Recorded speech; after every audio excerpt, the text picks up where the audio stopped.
The following program is sponsored by Friends of Life Outreach International. But if you can just look at God and not dwell on the problems, He's going to bring you through it. Yeah. He's going to be the God of all for us. Coming up on Life Today, Duck Dynasty's Kay and Lisa Robertson empower their sisters in faith to discover their true voice. We don't enjoy telling people all the bad things that have happened. Sure. Right. But we enjoy telling people about the redemption that happened. Yeah.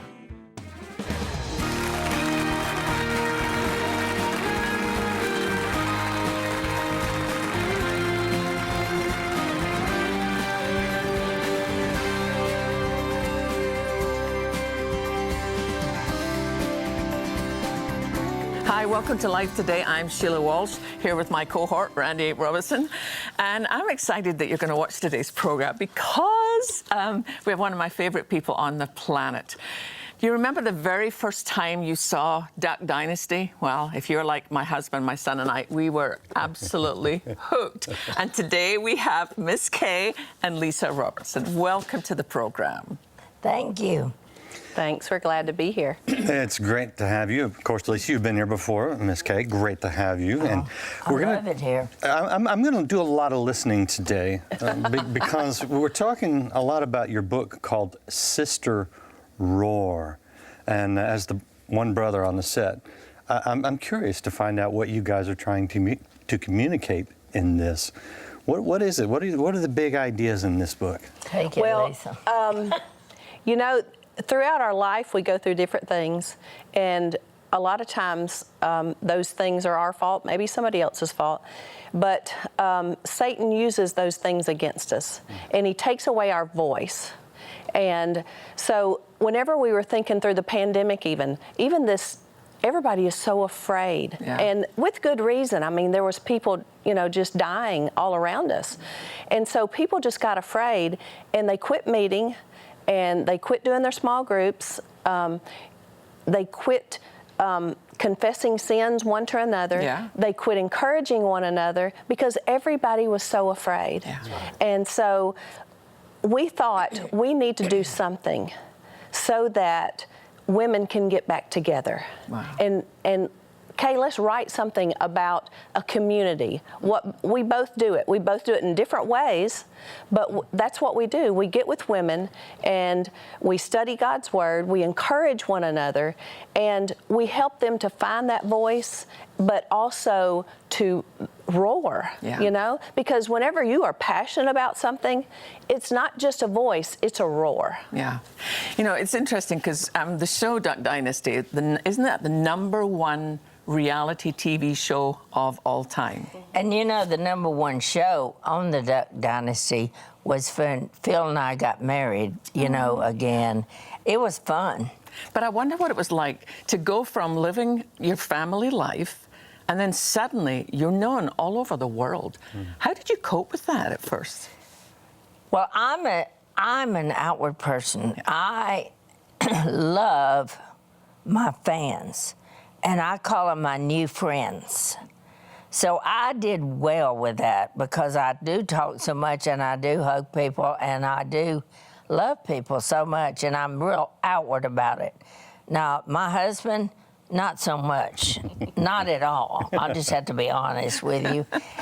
Being on television and writing in the books like you do so openly and honestly, you expose yourself, all your whole family really, to a lot of I don't know if dirt's the right word, I mean, it's difficult stuff. Vulnerable. Yeah, very vulnerable, yeah. I mean, we've heard things like hillbillies, just all kind of different names that of our enemy. And we just laugh about it because, it is what it is. But for America, you saw, because when the time that, they fired Phil, that was a big controversy.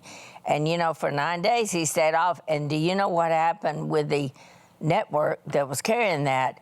Their phones were shut down for 3 days because so many Christian Americans called and they couldn't use their phones. And nobody knows this. nobody knows this, but we had, when they hired him back, we had the board of directors for that whole network, not the president, but the board of directors came, and we had a meeting at Willie's, and they all apologized to Phil for letting him go, and you know what because he stood on something that they didn't stand on, but it was our show, so we were being ourselves, and so you know what? It was just amazing. So Phil said, I'm so glad y'all did this, not because I need the apology. I could go on without that if you just change your ways. But now I'm so glad we're together, because let me get up and tell y'all a story. He gets up with his Bible and preaches to every person there. I believe that. Wow. Yeah. You know, Lisa, one of the things I was thinking when I was reading your parts of the story is how much your story is going to help other women, because you're pretty open about the fact that, you know, a couple times took a bit of a left turn. And so often the enemy uses that, as you say, to silence our voices. Right. But God is a redeemer. Was that hard for you to include parts of your story like that? Well, it was to begin with. But the more that people kept telling me, thank you so much for telling your story, or somebody saying, this is me. I did the same. Your story mirrors my story. I cannot believe we're so much alike. And so once you hear that, then you're thinking, well, I have to encourage these people. I have to tell them what God has done in my life. And I had somebody tell me one time, they were like, I don't know how you tell all of these things, Lisa, because like people are not gonna respect me if I tell that stuff. And I'm like, look, I don't care what people think. I'm only concerned with one job. God redeemed me, and He wants me to tell my story. Right. So that other people can be redeemed. The rest of it doesn't matter. It doesn't matter that people may go, oh, I don't know if I want to hang out with her. That doesn't matter. Hey, I'm going to heaven. I'm hanging out with the Lord. So, you know, so I just continue to tell and tell it. You know, and Alan and I always say, look, we don't enjoy telling people all the bad things that have happened. Right.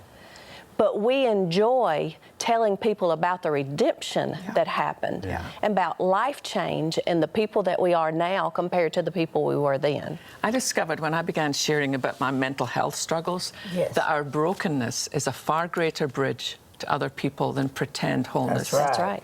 Ever is. Yeah. But I found myself wondering, Miss Kay, how did you cope during the pandemic? Because you are such a social person. You're such a people person. This and is suddenly the funniest everything thing is shut I'm down. going to tell you right now. I couldn't stay home, of course. I wasn't trying to break all the rules. So the girl that was working for me at the time, I said, we are going to discover part of America. So we would load up in the car, and we went and we looked and we looked, and we could wave at people and stuff. We didn't try to stop her talking all that. We found a covered up mansion in a little town called Farmerville. We went and we found other things, and we saw, and we spent that whole time just discovering America. And people would see and recognize me, like at the Sonic or somewhere we went by, and I would wave, but then roll my window up like, no talk, just wave. And they were taking pictures of me through the window, but it was okay. And it was kind of like Lisa talked about, it's just going back and looking all the things that God has made and done for us, and things we'd never seen, and we did that. And so it wasn't like I was just banded to the house. Yeah. And by getting out, it was a joy. And the girl I was with was one that is in my groups, you know. And so when I would feel like it, and she would talk and say things that were wrong, and, you know, feeling, you know, bad because a lot of her life is sad. And I would say, well, I'm so glad you mentioned that. And so then I would go into talking to everything that would make her realize that negativity is not the way to go. And we all have problems because of the devil and the first sin and all that. But if you can just look at God and not dwell on the problems, He's going to bring you through it. Yeah. He's going to be the God of all for us. And so we had sharing time with me as I shared through things I did wrong. And, you know, I was pregnant at 16. And, of course, you know, there was the Manfield, that thing, which we hid at first and then said we got married later, which I guess I thought of that because that might have sounded like something off a TV show that might be good. So, and you see, of course, but what he showed us was whatever you lie about, it's going to come out. Yeah. So, you know, it came out. And then I knew once that did, all that shame thing that I felt, it was just gone. Like Lisa said, you just feel so clean because you just got it out. Yeah. And, you know, back in my years, which I'm over 70, so there was a different background. And back then, everybody would hide the secrets, hide them. And so then all of a sudden, when I went on there and just let her flow, it was a big audience. And I thought at first, I'm not going to be able to talk because I hadn't done that. And then, you know what the lady told me? Because I stood there at first, I wanted water, and I was thinking, now I got to get to talking here. And the lady come up and whispered in my ear from the church, and she said, Miss Kay, only talk about what God's done in your life. That's all we want you to do. Can you do it? I said, of course I can do that. So then I was off and running and shared, went overtime. They had to, you know, the funniest thing about me is I wasn't used to speaking, so when they started playing the organ in the background, I was like, why is he doing that? Which I didn't know that meant time to go, Miss Kay. End it up. And I was like, and look, somebody is adding beautiful music to my talk. They must want me to talk more.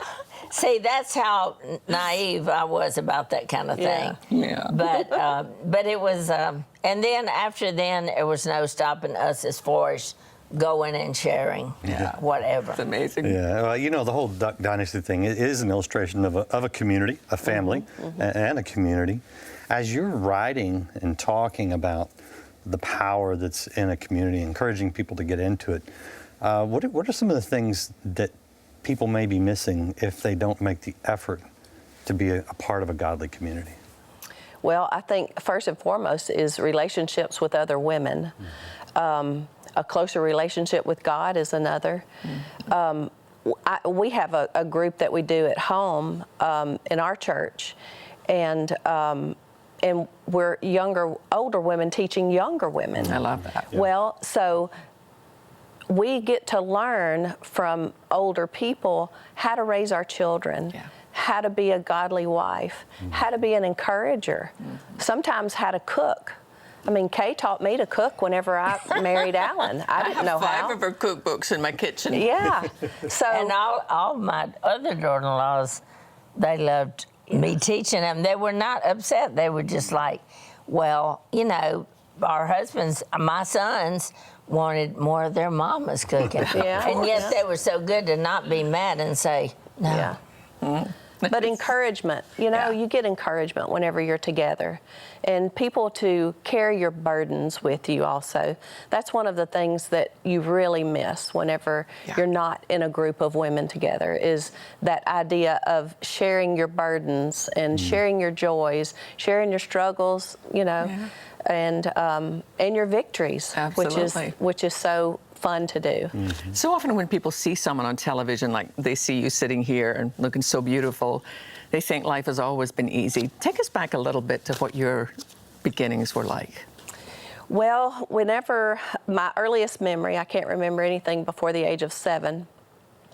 My earliest memory is being molested by a member of our family. And so that started at 7. It lasted until I was 14. And so at 15 is whenever I met Alan, and I had actually seen him whenever I was in the 6th grade, but he never noticed who I was, you know, because I had big glasses and, you know, buck teeth, and so he didn't know who I was, you know. But so, you know, at 14, I was big enough to put a stop to it, but I never told anybody. Wow. Because he told me that I would be in trouble if I ever told. So the intimidation started early. The dishonesty started early. I never could tell anybody about my life or who I was or what was really happening to me. And so then at 15, I start dating Alan. And, you know, the third or fourth date, it's a if you love me, you will kind of thing. And I thought I loved him. And so I gave myself to him. And so he left me for 2 years. And during that 2 years, I just took a tailspin. I mean, I just went completely out of control. And so I dated many guys. I did drugs, I drank, had sex, you know, with as many as I could. I was trying to find something that was missing. There was a hole, and I couldn't figure out what it was. At the time, I thought it was Alan. But, you know, now I know that hole was actually where God should have been. Yeah. But so at 16, I found out that I was pregnant. And so I went and talked with my parents, and my parents said, well, you just need to have an abortion.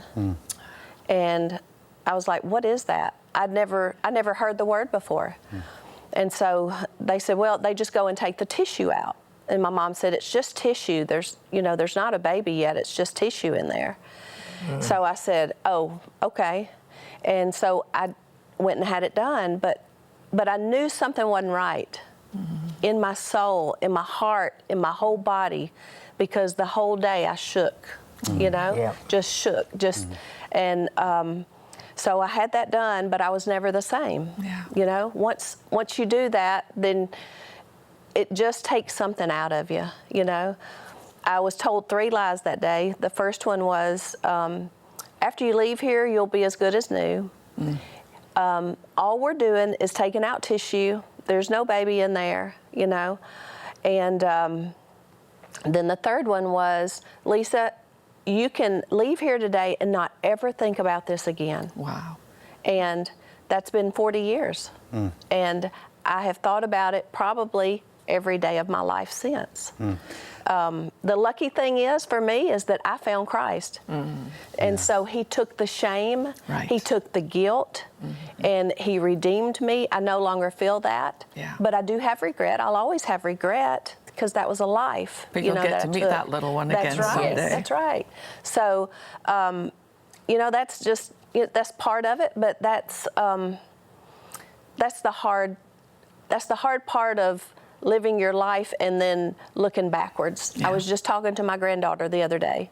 I said, you don't want to do things that whenever you're my age, you look back and go, oh man, I wish I hadn't have done that. Let me ask one final question, because whether you're talking about the abuse you suffered at the hands of another, or the things that you've done that you regret, you know, in the church, you're going to hear this word forgiveness. Right. And it's important. It's in the Bible. It's a big deal. Important. Jesus talks about it. How does that look like? What does it look like for you?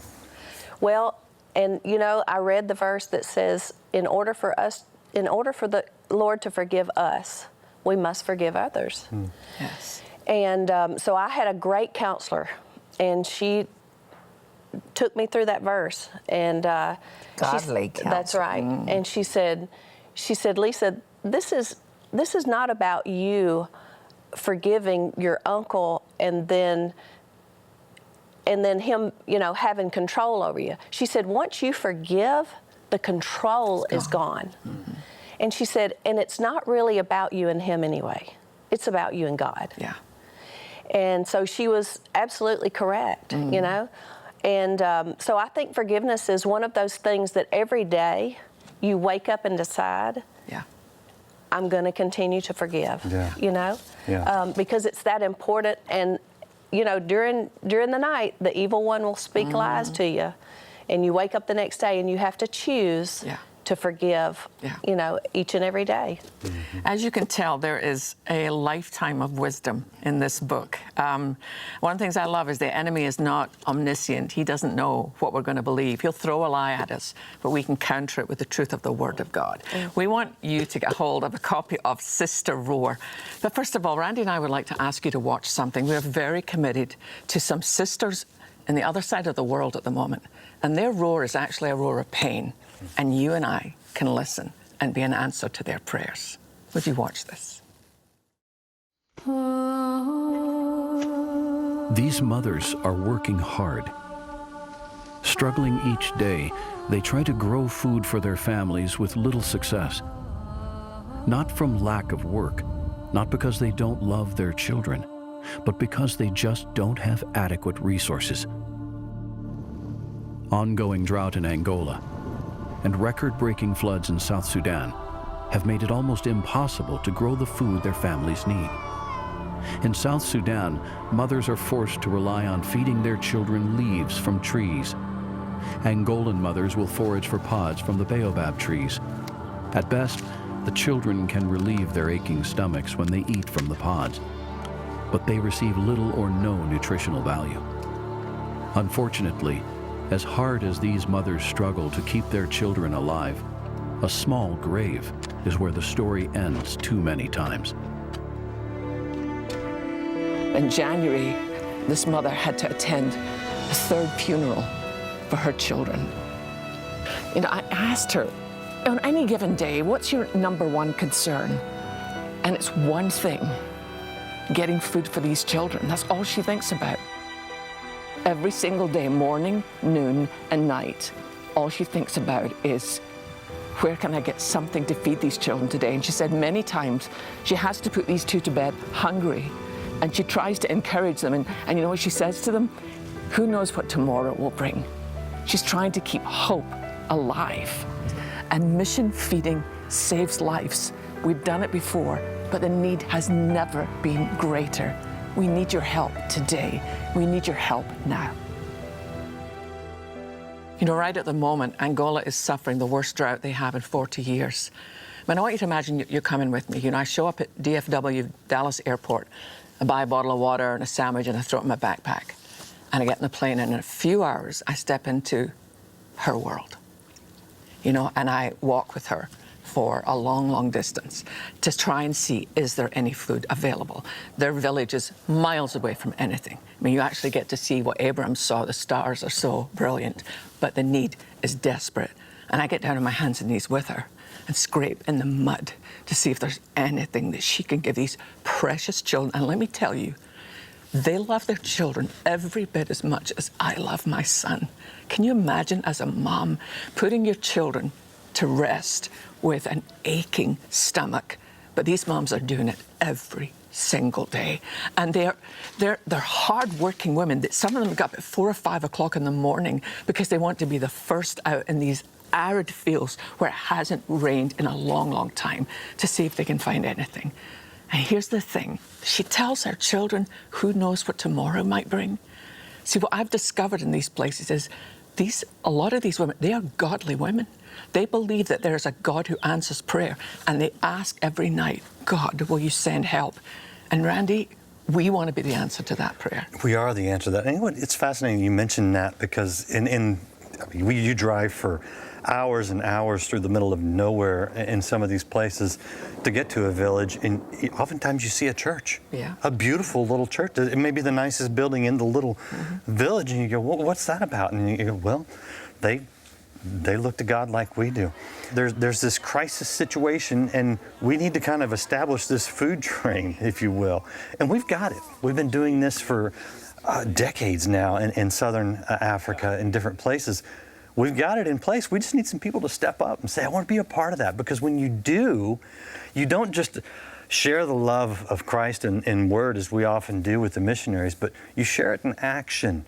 You say, hey, I don't know you, but you're my neighbor, and I'm here to bring you something that you need. How do we do it? It's very simple. Your gift today of $30, $50, or $100 will help feed 3, 5, or 10 children for the next 3 months. It's that simple, because we have everything in place to bring the food in, to mix it in the bowl, to deliver it where it's most needed. We just need some people to step up. And when you've done it in the past, we've seen amazing, amazing things. We're asking you to do it again. If you can make that gift of $1,000 to feed 100 children, what a blessing, what an honor that is. Whatever you can do, let's step up.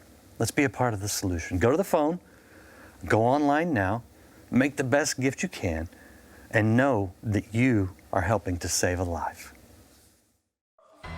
Across the continent of Africa, children are suffering, facing severe malnutrition and even death. With food reserves gone and many areas experiencing severe famine, we urgently need to replenish supplies to keep feeding the 350,000 children who are counting on us. Through Life's Mission Feeding Outreach, your gift of love can be an answer to prayer for a hurting and hungry child in their time of need. Call now with your life-saving gift of $30, $50, or $100 to help feed and care for 3, 5, or 10 children for 3 full months. With your gift of any amount, we'll send you The Chosen 40 Days with Jesus. From the creators of the widely popular television drama The Chosen, this devotional invites you to discover Jesus through the eyes of those who knew him best. With your gift of $100 or more, please request the Amazing Grace sheet music framed wall art. This timeless and well-beloved hymn can be displayed as a reminder of God's grace to you. Finally, with your gift of $1,000 or more to help feed and care for 100 children, be sure to request our inspiring bronze sculpture, Let the Children Come. This beautiful bronze is a reminder to care for children around the world in both word and deed. Please call, write, or make your gift online today. Thank you for helping. It makes a world of difference. And for any gift at all, please request a copy of Sister Roar. Claim your authentic voice, embrace real freedom, and discover true sisterhood. Miss Kay, Lisa, thank you so much for being with us. It was just a joy. I could have talked to you all day, and you. But She really can talk all day. And I consider it an honor that you asked us. Thank you so much. Absolutely, and we consider it an honor that you joined us today, and we'd love to have you again every day here on Life Today. We'll see you again next time. Bye.